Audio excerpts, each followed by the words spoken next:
Assalamualaikum class. This is lecture 7, International Standards on Auditing 505, External Confirmation.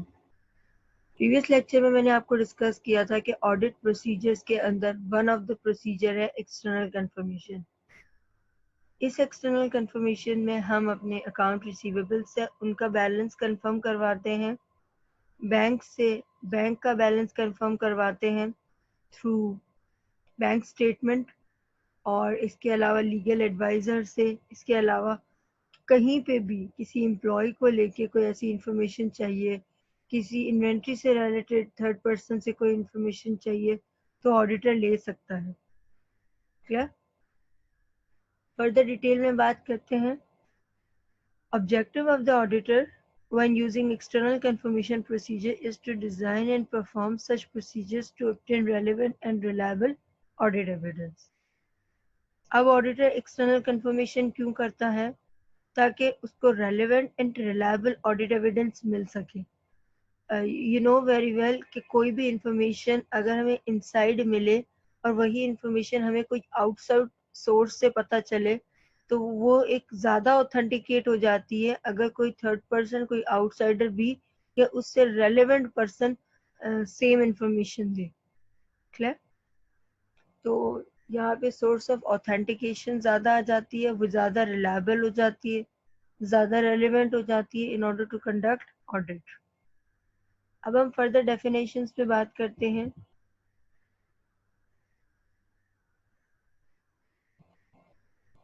Definition में सबसे पहले external confirmation, audit evidence obtained as a direct written response to the auditor from a third party, और third party में दूसरा उसका word use किया हुआ है the confirming party, in paper form और बाय इलेक्ट्रॉनिक और other medium.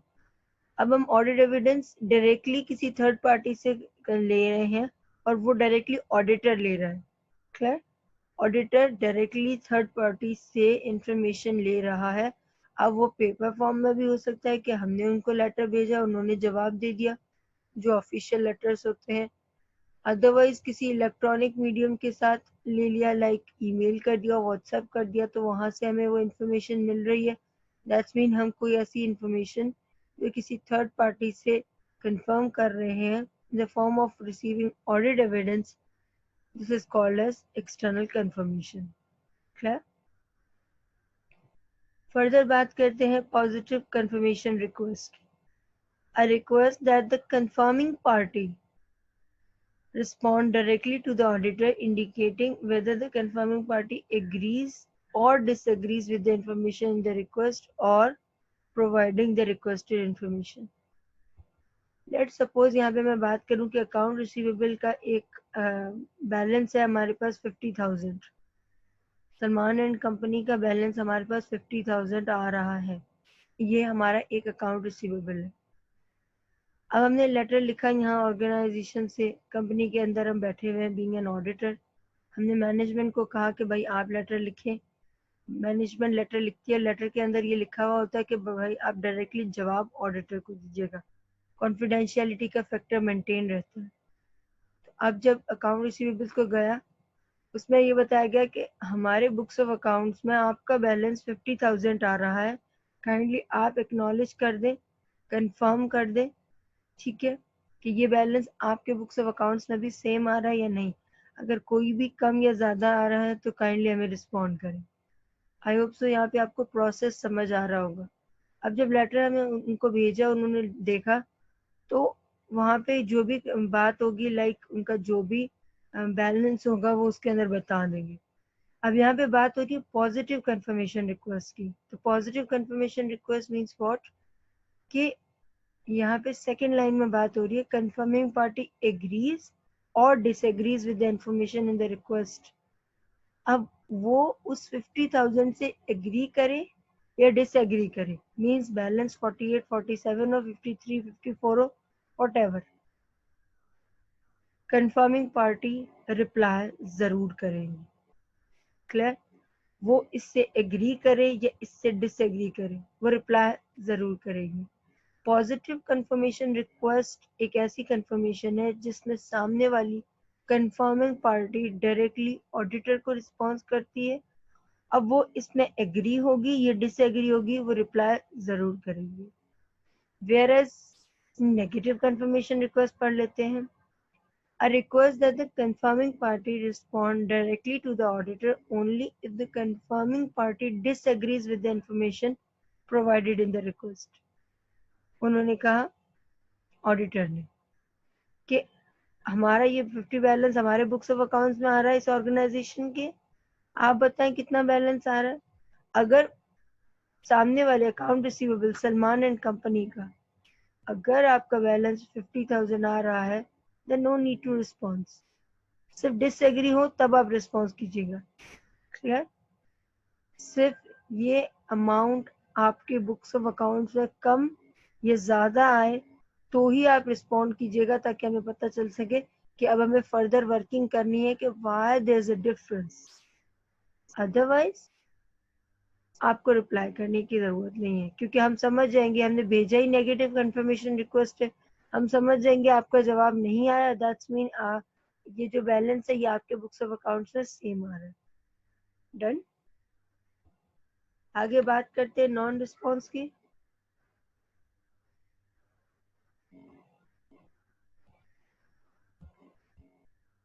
Non response, a failure of confirming party to respond or fully respond to a positive confirmation request or a confirmation request returned undelivered। अब यहाँ पे क्या हो रहा है, आपने लेटर भेजा अकाउंट रिसीवेबल्स को या कंफर्मिंग पार्टी को, वहां से कोई भी जवाब नहीं आया, कोई रिप्लाई नहीं आया, पहली बात। दूसरी बात, एक आध रिप्लाई आ गया, उसके बाद से कोई रिप्लाई नहीं आ रहे। क्लियर? या फिर आपने जो लेटर भेजा था उन्हें, वो उनको डिलीवर्ड ही नहीं हुआ, वही लेटर आपके पास वापस आ गया। तो इस सिचुएशन में, इस सर्कमस्टेंसेस में ये बात हो रही है नॉन रिस्पॉन्स की। क्लियर? फर्दर नेक्स्ट बात करते हैं हम एक्सेप्शंस की।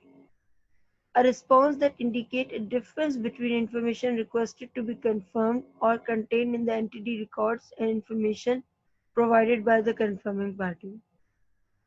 अब यहाँ पे बात हो रही है कि हम वो वहाँ पे कहते हैं कि पहला लेटर ये लिखा जाता है कि काइंडली आप अपना बैलेंस हमें बता दें। कंफर्मिंग पार्टी को बोल रहे हैं, अकाउंट रिसीवेबल को बोल रहे हैं, काइंडली आप हमें अपना बैलेंस बता दें। तो उनके बुक्स ऑफ अकाउंट में जितना बैलेंस आ रहा होगा वो हमें बताएंगे, उसके बाद हम आगे वर्किंग करेंगे। ये हो गई पहली कंडीशन।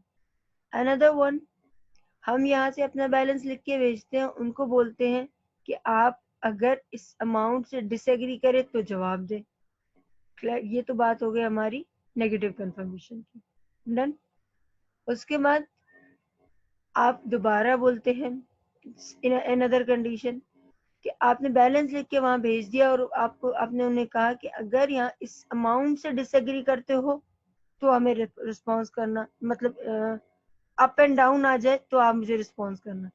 अब वो क्या कर रहा है, कुछ अकाउंट रिसीवेबल्स सिर्फ ये इन्फॉर्म करते हैं कि ये जो बैलेंस आपने कंफर्म किया है ये हमारे बुक्स ऑफ अकाउंट्स में नहीं आ रहा, ये अमाउंट टैली नहीं हो रहा, और वो रिस्पॉन्स करके वापस भेज देते हैं।